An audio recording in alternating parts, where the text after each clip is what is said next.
Hello students, welcome to my YouTube channel. Myself doctor Gauri Shankar. Student, जैसा कि आपको पता है कि आपका कल बोर्ड एग्जाम का पेपर है केमिस्ट्री का। और क्योंकि उसमें अब समय बिल्कुल नहीं बचा है, कल आपका 10:30 बजे से पेपर है। और ये जान लीजिए कि आपके पास मात्र 1-2 घंटे और आप लोग पढ़ रहे होंगे, फिर आपको आराम भी करना है, सो भी जाना है। मॉर्निंग में थोड़ा सा जल्दी उठिएगा। तो ये जो इम्पोर्टेंट जो आपको फार्मूले देने जा रहा हूँ, ये स्टूडेंट ज़रूर आप मेमोराइज़ करके जाइएगा। केवल 3 मिनट्स के आपके जो इम्पोर्टेंट फ़ॉर्मूलेज़ हैं, ये ज़रूर मेमोराइज़ करके जाइएगा। ये आपकी स्कोरिंग में आपको बहुत ग्रोथ कर देंगे। जो आप स्कोर करना चाह रहे हो नंबर, उसमें आपके नंबर्स में ये इंक्रीज़मेंट ला देंगे, आपके नंबरों को बढ़ा देंगे।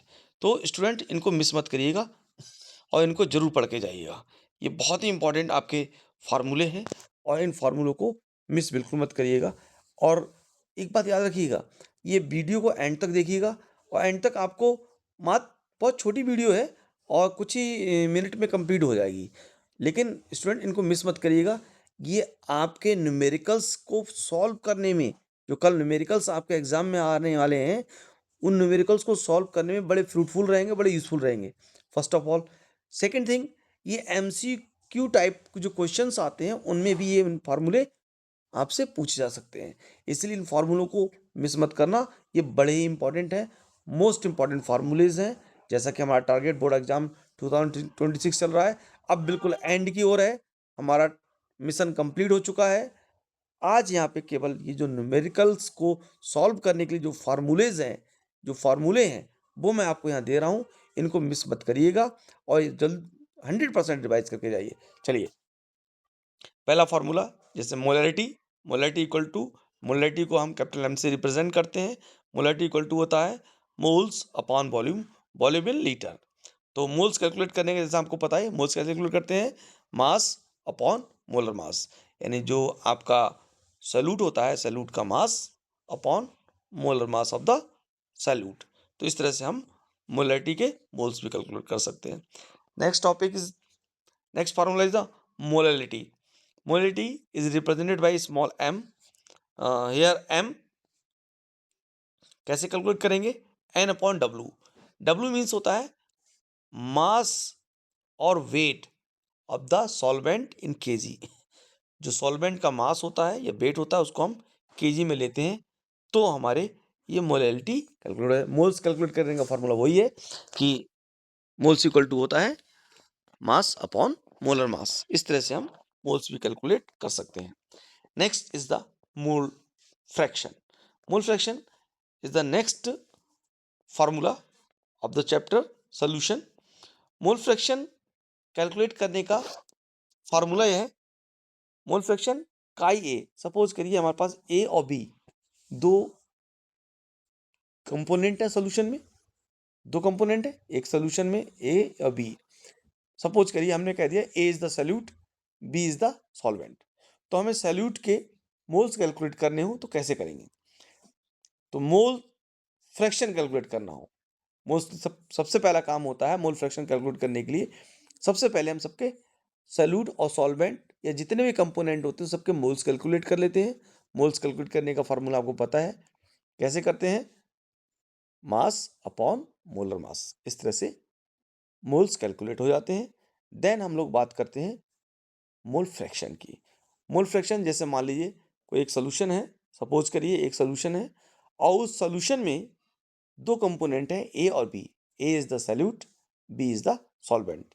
देन ए के अगर हमें मोल फ्रैक्शन कैलकुलेट करना हो तो कैसे करेंगे, तो moles of A plus total moles, यानी moles of A plus moles of B. Here N is the moles and here chi A, mole fraction को काई से रिप्रेजेंट करते हैं। Chi A is the mole fraction of component A. Here component अगर हमने suppose किया है salute, तो कंपोनेंट सैल्यूट हो गया। अगर हमें सॉल्वेंट का कैलकुलेट करना होता मोल फ्रैक्शन, तो काई बी हो जाता, chi B equal to N B upon N A plus N B, ये हो जाता। तो ये मोल फ्रैक्शन हो गया। स्टूडेंट, अब हम लोग बात करेंगे अगला फार्मूला। अगला फार्मूला राउल्ट्स लॉ पे है। Raoult's law equal to P A equal to P naught A into chi A. ये पीए क्या है? जैसे मान लीजिए हमने दो नॉन वोलेटाइल सॉल्यूट लिए या वोलेटाइल सॉल्यूट वो कंपोनेंट लिए, दो नॉन वोलेटाइल लिक्विड ले लिए या दो वोलेटाइल लिक्विड ले लिए या एक वोलेटाइल या एक नॉन वोलेटाइल। तो अब क्या होता है, सपोज करिए हमने ए और बी दो लिक्विड्स लिए, नॉन वोलेटाइल लिए, और उनमें से हम आपसे कहा गया कि इनके वेपर प्रेशर कैलकुलेट करना है। तो राउल्स ने, साइंटिस्ट थे, राउल्स ने ये बताया कि vapour pressure of a component in a solution is equal to the vapor pressure of that liquid in pure state is multiplied by their mole fraction.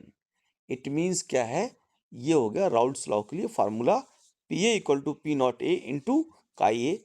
यानी एक सोल्यूशन है, उसमें कम एक लिक्विड ए है, उसका जो वेपर प्रेशर होगा वो उसके प्योर स्टेट में वेपर प्रेशर और उसके मोल फ्रैक्शन के क्रॉस प्रोडक्ट के इक्वल होता है। Next is the elevation boiling point. Elevation boiling point को हम कैलकुलेट कर सकते हैं delta T V equal to K V into M. Delta T जो है बेटा वो है elevation boiling point, K V is the molal elevation constant जिसको हम इब्लियोस्कोपिक कांस्टेंट भी कहते हैं, and small M is the molality.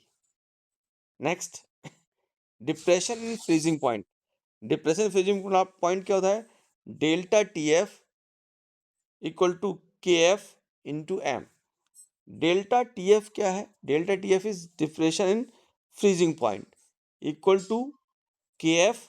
के F is the molal depression constant, और इसको एक नाम और देते हैं cryoscopic constant, multiplied by M. M is the molality. Next is the osmotic pressure. Osmotic pressure is represented by pi, pi equal to C R T. C क्या है, C जो है वो मोलर कंसंट्रेशन है, R is the solution constant, T is the temperature.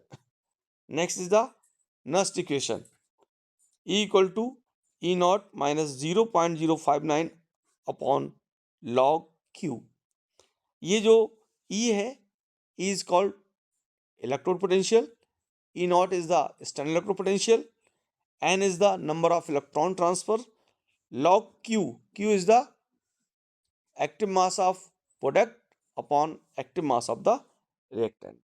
ये हमारा हो गया कि नस्ट इक्वेशन क्या है। नेक्स्ट हम लोग बात करते हैं गिब्स एनर्जी। गिब्स एनर्जी को रिप्रेजेंट करते हैं G से, और change in Gibbs energy delta G equal to minus N F ई।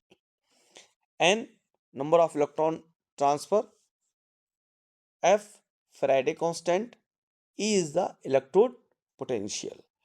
तो स्टूडेंट ये आएगा delta G Gibbs energy calculate करने का formula N F E.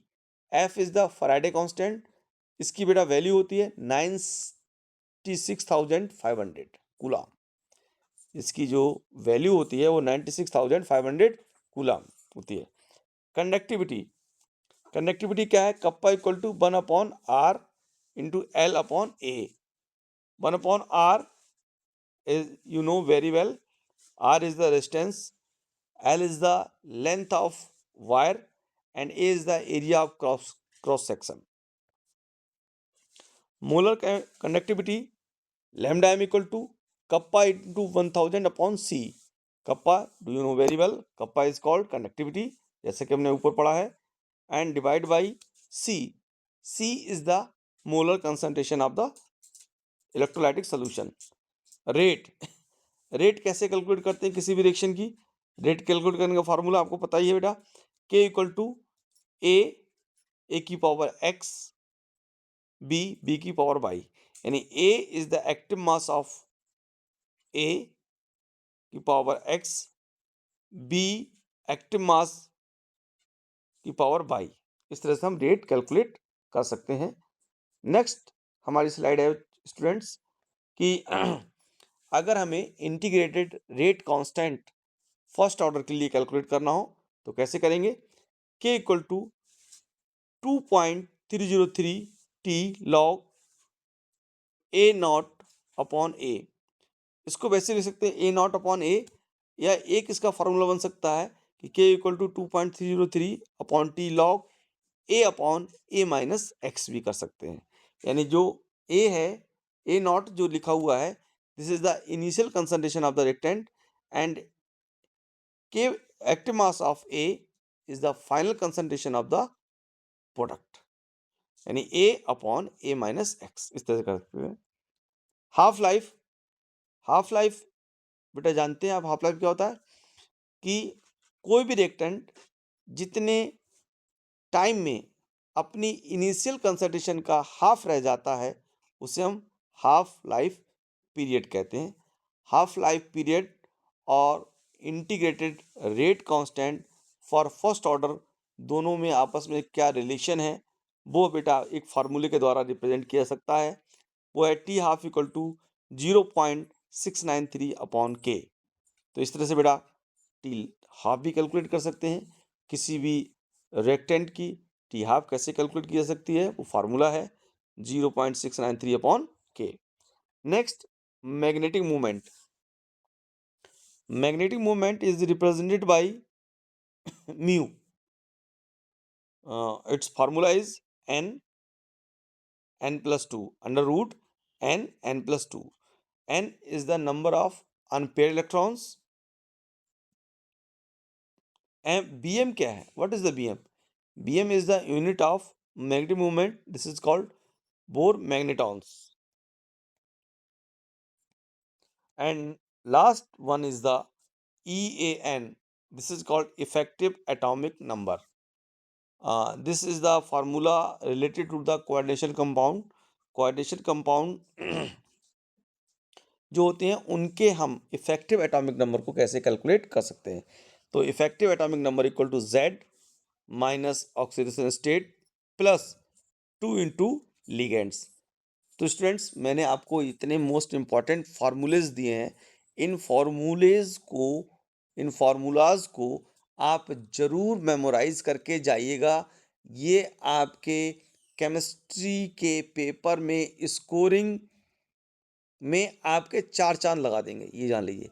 It means आपके अगर आप 50 स्कोर कर रहे होगे तो ये आपके 60 की रेंज में आपको ले आएंगे। अगर आप 60 रेंज कर रहे हो तो 65 और 70 की रेंज में आपको लेके चले आएंगे, क्योंकि ये न्यूमेरिकल सॉल्विंग में आपके बहुत बड़ा रोल प्ले करेंगे और ये आपके MCQ टाइप क्वेश्चन में भी आपका बहुत बड़ा वो करेंगे। तो बच्चों, ये फार्मूले आपको दे दिए गए हैं। अब इस चैनल को लाइक करें, शेयर करें, सब्सक्राइब करें, और स्टूडेंट्स अगर आप इसको फेसबुक पे देख रहे हैं तो फॉलो करें, और अगर आप यूट्यूब पे देख रहे हैं तो लाइक, शेयर और सब्सक्राइब जरूर करें। Thank you so much.